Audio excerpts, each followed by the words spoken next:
We are your home theater and AV questions answered.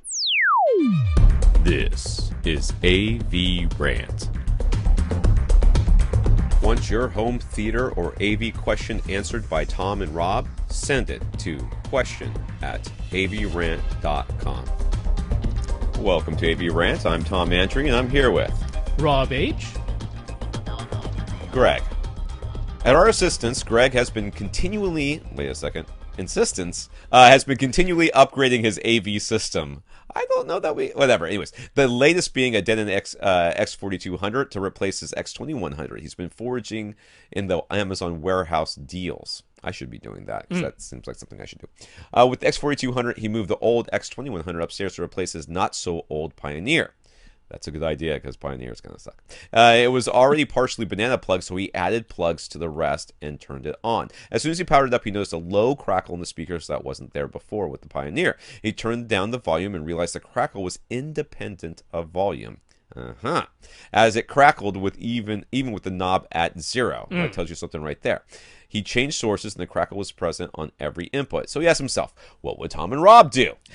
This is a lot. I'm going to have to scroll, so I apologize for my weird arm movements here. One by one, he unplugged the speakers with no change. He moved the power cables around, no change. He unplugged the network cable, no change. He disconnected the HDMI cables of the Blu-ray player and TiVo Mini, and the crackle was still there. Then he unplugged the power to the TiVo Mini, and the static went away. He plugged it back in, and the crackle came back at a lower level. And when he got it through its boot sequence, he tried playing content on the TiVo, and the noise got louder. So something at the TiVo level. All right, something. Could it be the Ethernet over powerline adapter? He tried different cables, and at that point, his wife came home and found him lying on the floor, probably crying.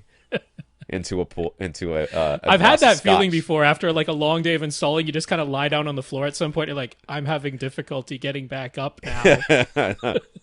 Anyway, she suggested trying the second TiVo Mini from the other room. This caused him to remember that the two rooms have two different powerline adapter models. He tried the other adapter, and problem was solved. The crackling adapter worked fine in the other room, probably since there's only a TV and no receiver. He never thought a data connection would be able to interfere with an audio signal, but it seems to have been the problem. So what exactly was going on here?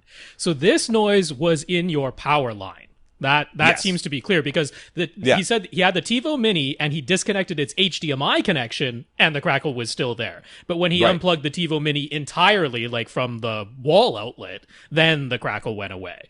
So, and it like the TiVo Mini, I assume, is getting its data connection, because it needs one, through this Ethernet over power line adapter, right? So the Ethernet over power line, I mean, you can think of it this way. It is intentionally putting a bunch of noise. It's, controlled, desired noise, but in a way it is putting a bunch of noise into your power line. It is saying, look, there's a copper cable inside your wall. We can send a signal down that copper cable. Then we need to filter out the 60 hertz, the very, very strong 60 hertz signal that's there just from the power itself. But after we filter that out, then we can retrieve this signal. That's how a power line adapter works. So it's putting noise in there for whatever reason that was somehow making its way into your other equipment, because that noise is in the power line. It just, something wasn't filtering out things properly. There's a filtering issue. That's right. That's for sure what was going on here. That crackle, if it was allowing some of the noise from the power line, it would be a hum. It would be a 60 hertz hum. Yeah. So it wasn't the power itself.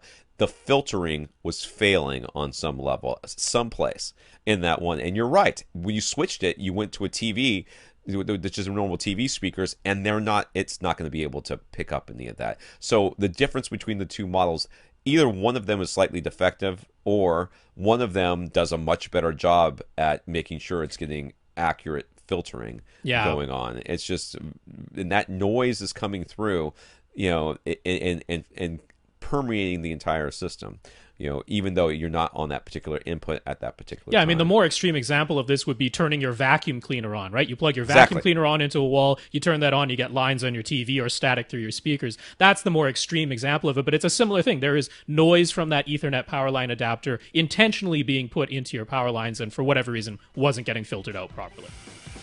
Right.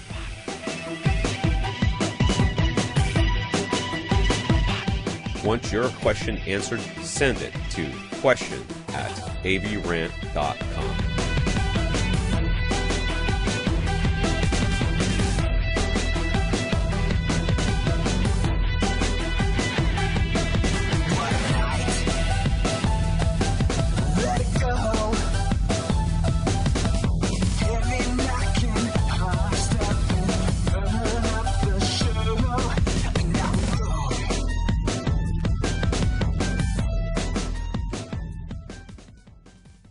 This is AVRant.